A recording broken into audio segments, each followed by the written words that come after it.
Oke, halo semuanya. Nah, di bagian ini kita mau belajar tentang apa itu tipe data. Oke, langsung aja ya.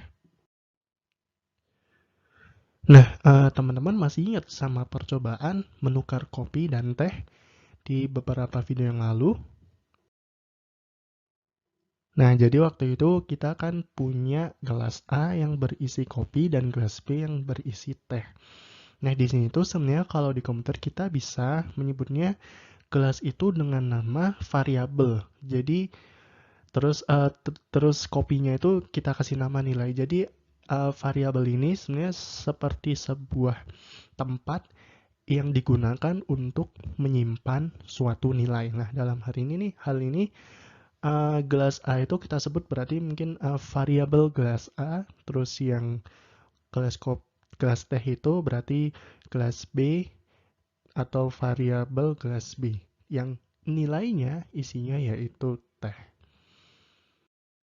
Nah, untuk penamaan variabel sendiri itu ada aturannya ya. Jadi aturannya itu yang pertama itu dimulai dengan huruf alfabet. Jadi tidak boleh dengan menggunakan misalkan kayak angka atau apa ya, itu sebenarnya aturan aja. Terus huruf besar atau kecil sama aja. Itu kalau di aturan penamaan yang ini. Terus karakter yang dibolehkan hanya hanya alfabet, angka, dan underscore. Underscore tuh yang tanda yang itu ya yang di bawah itu. Terus tidak boleh mengandung operator aritmetika, operator relasional, tanda baca, dan karakter khusus lainnya. Maksudnya kayak tanda tambah, kurang, sama dengan gitu nggak boleh. Terus karakter di dalam nama tidak boleh dipisahkan dengan spasi. Dan yang terakhir yaitu panjang namanya itu sebenarnya tidak dibatasi. Jadi tadi misalkan kita mau ngasih nama variabelnya tuh gelas teh atau mungkin gelas kopi, itu nggak apa-apa. Yang penting harus mengikuti kaidah berikut ini. Nah, kalau tipe data sendiri itu dibedakan nih jadi 5.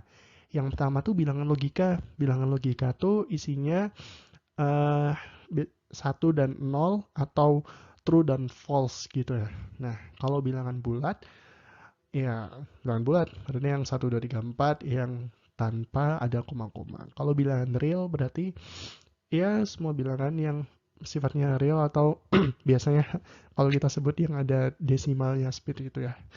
Oke, terus ada lagi tipe data selanjutnya yaitu karakter. Karakter ini tuh jadi isinya yang cuman satu aja. Jadi misalkan karakter A atau karakter B atau misalkan karakter angka 6 gitu. Yang penting hanya satu aja. Dan yang terakhir adalah string. String ini sebenarnya merupakan kumpulan dari uh, beberapa alfabet atau bisa juga dikasih dengan bilangan atau operator seperti itu. Jadi misalkan nih nama presiden kita Joko Widodo gitu ya. Berarti itu bisa dimasukin dengan tipe data string. Nah, yang selanjutnya nih ada tipe bentukan. Kalau tadi kan tipe data yang primitif lah, ini tipe bentukan. Tipe bentukan tuh terdiri dari dua, yaitu ada tipe dasar dan juga tipe terstruktur. Nah, bedanya apa sih itu nanti akan dibahas di video yang selanjutnya. Terus ini sekedar contoh penamaan variabel. Jadi misalkan kayak tadi ada bilangan bulat, itu di sini kita sebut dengan integer. Integer ini jadi yang menunjukkan bilangan bulat. Nah, ini misalkan kita bisa kasih nama variabelnya tuh bisa X atau bisa Y, kayak gitu ya. Nah, uh, setiap nama variabel dipisahkan dengan tanda koma. Terus kalau ini ada string, string ini misalkan contohnya kita bisa kasih nama atau alamat. Ya, tadi kan string itu kumpulan dari beberapa alfabet, bisa atau kasih angka atau operator gitu. Nah, kalau yang ini misalkan kita punya rata-rata gitu. Nah, itu rata-rata biasanya bentuknya desimal ya. Karena itu kita beri tipe datanya itu yaitu real. Terus ini Ini merupakan contoh ekspresi aritmetik. Ya, contoh ekspresi aritmetik ini bisa juga diletakkan di pemrograman. Ini sebenarnya seperti kayak matematika ya.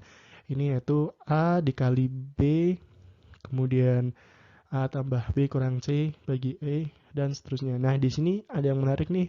Ini mod. Mod itu maksudnya yaitu eh, sisa hasil bagi. Jadi, di sini kan 10 mod 3. Nah, sebenarnya kalau 10 bagi 3, itu kan hasilnya kan 3 ya.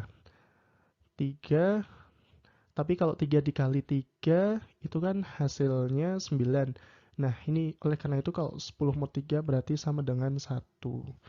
Seperti itu. Nah, kalau ini tanda yang seperti ini itu namanya pangkat. Pangkat 2 atau mungkin pangkat 3. Seperti itu. Oke, teman-teman, terima kasih semuanya. Selamat belajar.